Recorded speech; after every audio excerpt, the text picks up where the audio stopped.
All right, I'm gonna try to talk through this one, but with the wind, I'm not sure if you'll be able to hear me. I might have to record over some of this or put some captions. And we're having some issues getting this camera to focus. But right here, I'm trying to establish a windbreak, a privacy screen right along the road here. And so the nursery, just for reference, the nursery is over there behind that barn, kind of where my finger's at. The nursery, the garden, most of what I'm doing is over there.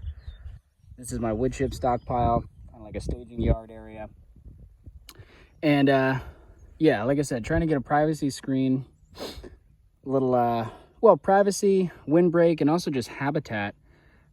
You know, for the past 40, 50 plus years, this area has just been grass that's been kept mowed about, you know, half an inch tall. And so there's been no life. Nothing has really been supported here other than mowing. This is what I haven't mowed this for the past year. This is all the growth we got in 1 year. Just a little bit of wiregrass, some of these other early successional plants, a little bit of other types of grass and whatnot. Nothing is very tall. And I've been planting in lots of trees. So you can see some sticks sticking up. There's some large, this is a black locust. This is a rather large tree. That next stick is a red maple.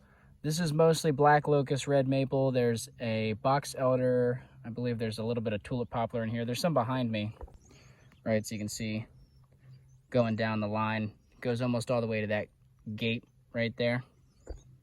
And now what I'm doing is I'm sort of trying to find a use for, I'm trying to accomplish a few things at once here. I'm trying to find a use for some of my smaller trees. These are trees that are too small to distribute.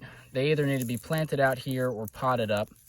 These are American persimmons that are pretty small, right? I have some white oak here that are on the small side. There's one beech in here. I'm not sure if you can see it on the camera. Beech tree. Stuff like that. So smaller trees, if we meander over here, we have Osage orange, small Osage orange in this pot, right? And I've got some small hickories and all sorts of things that are relatively, actually the hickories are kind of a decent size. I'll show you the hickories are pretty good. There's not a whole lot above ground, but there's a lot of root mass on these hickories. That's kind of a smaller one. Maybe I can find a larger one to, you know. They put a lot of energy underground before above ground. So, you know, down the line, I don't know exactly what spacing I want here, but even just this spacing from this box elder to this black locust, that might be too close down the line, but I want this to close the gap quick. And so I guess loosely, let me try to face away from the wind here real quick. I think loosely, the goal is, like I said, get this gap to close with foliage as quickly as possible. So that means planting as dense as possible.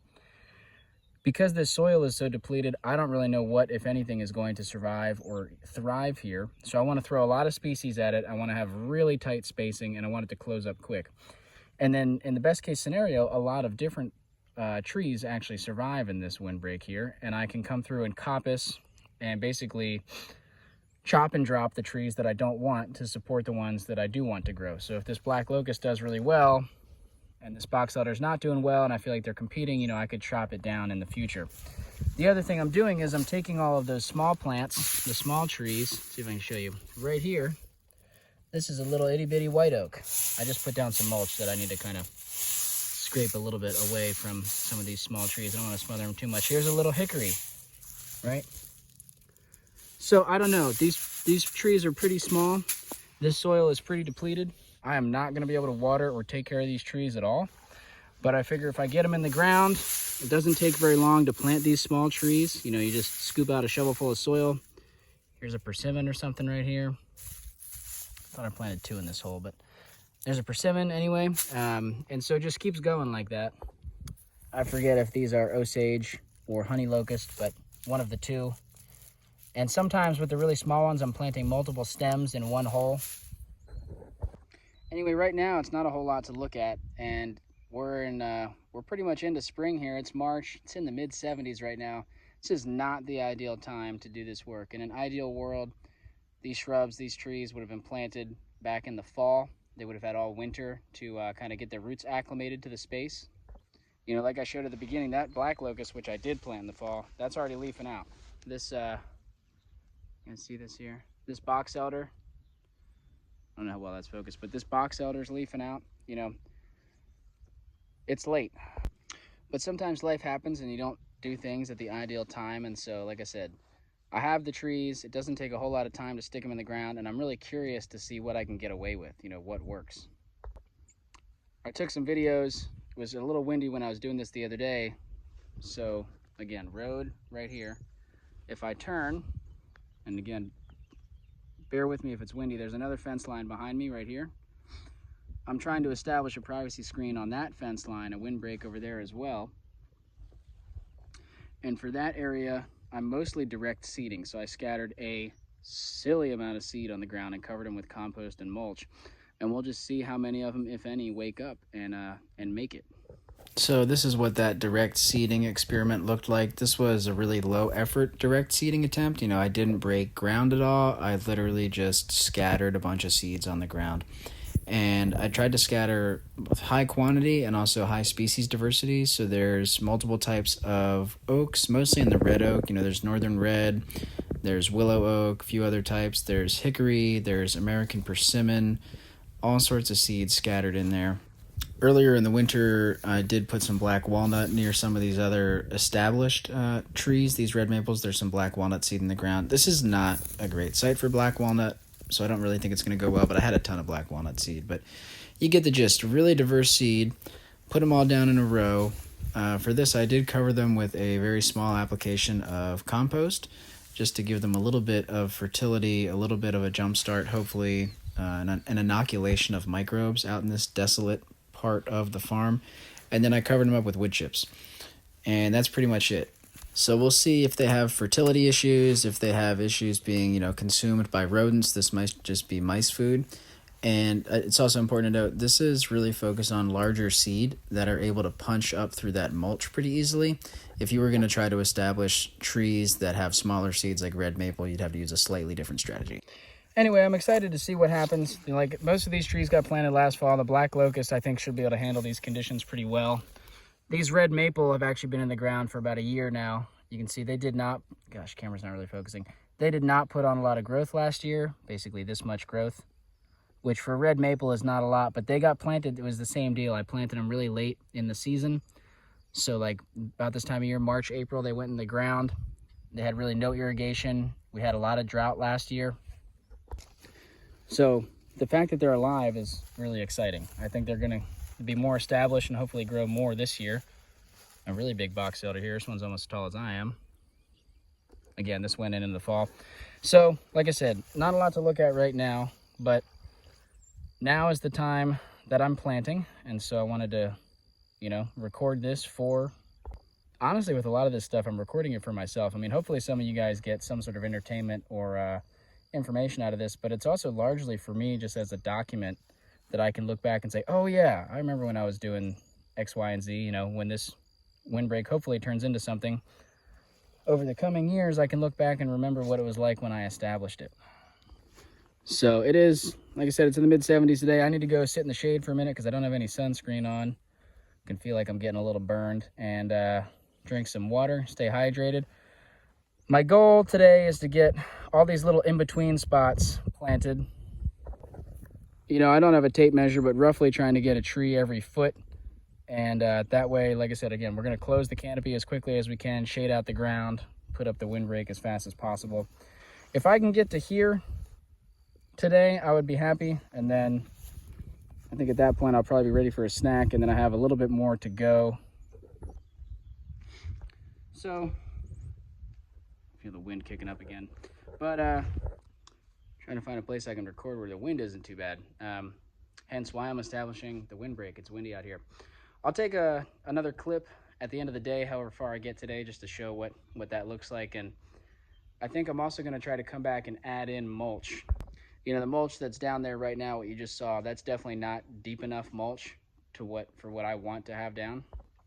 You know, there's a lot of mulch sitting in those piles right nearby, and the more mulch I put down, the less water stress there'll be, hopefully. And so throughout the rest of spring, whenever I have free time, I do want to continually add mulch to that row. Again, I gotta not smother those little baby trees. The mulch will kind of have to be out to the side a little bit. Figured I'd show maybe a different angle of a different view of these trees going into the ground. So you can see here's a hickory right here. This is a white oak. There's actually 2 of them in here. Sometimes I do that. Sometimes I just decide to throw 2 or 3 trees in the same hole. And you can see I just dig a little trench, loosen up the soil, get them kind of sort of snugged in so that they're standing up on their own with a little bit of soil. And I want to make sure that this transition right here from root into shoot, I want to make sure that's at the soil level, maybe even a little bit above. I like to sometimes have that transition point a little bit above the soil and kind of mound up around it. That way those roots can always have oxygen if this soil ever becomes waterlogged. And this is kind of mimicking what happens in the forests with pits and mounds in old growth forests. I'm not sure how it's kind of hard to see with the sun right now, how well the video is focusing. But yeah, I'm gonna get these covered up. I just wanted to show kind of what it looks like. I'll fluff in some of this soil. I'll fluff in some leaf compost, and then I'll position them and get them, make sure I'm keeping that transition point where I like, kind of have them roughly even in the trench, and then get them mulched up. Started down a little past the wheelbarrow. Gotta go almost to that gate. All right, well, there we are, all done. Now I'm definitely hot, ready to get out of the sun, get some fluids. But I'm glad that this whole line is done. So you can see how high these are sticking above the mulch, just little twigs in the ground. But it's going to be very exciting in a few weeks when they start leafing out. Hopefully they take off this summer. A couple more just closing thoughts. I definitely need to make time to bring more mulch. I don't want to mulch any higher right around the seedlings, but I want to this part right here could be higher and could come out further. This is definitely not enough mulch to prevent the weeds from poking through. It's going to help with moisture retention a little bit, but the weeds here will have no problem climbing through this mulch in a very short amount of time. The other thing is, you can see this mess here. We actually just got fiber internet installed on this road, which is pretty cool. That's what that mess is from. But I tried to leave a wide enough path here that I could still weed whack or mow in between the fence line and the windbreak. It might be nice to be able to maintain, I'm not going to cut this every week, but if I can cut it a few times a year, keep it from getting crazy so that I can still walk through here. If I need to work on the fence, if I need to work on these trees, get access to them for mulching or thinning or just inspection, whatever. Did anyone else have one of those little red wagons when you were a kid that you'd pull around with stuff in the yard? Going to do work with this little cart definitely reminds me of being a kid with my little red wagon. Although I can't remember what I was pulling around with it. But I definitely had one of those little red wagons. Now it's full of trees. Makes the whole activity feel more playful.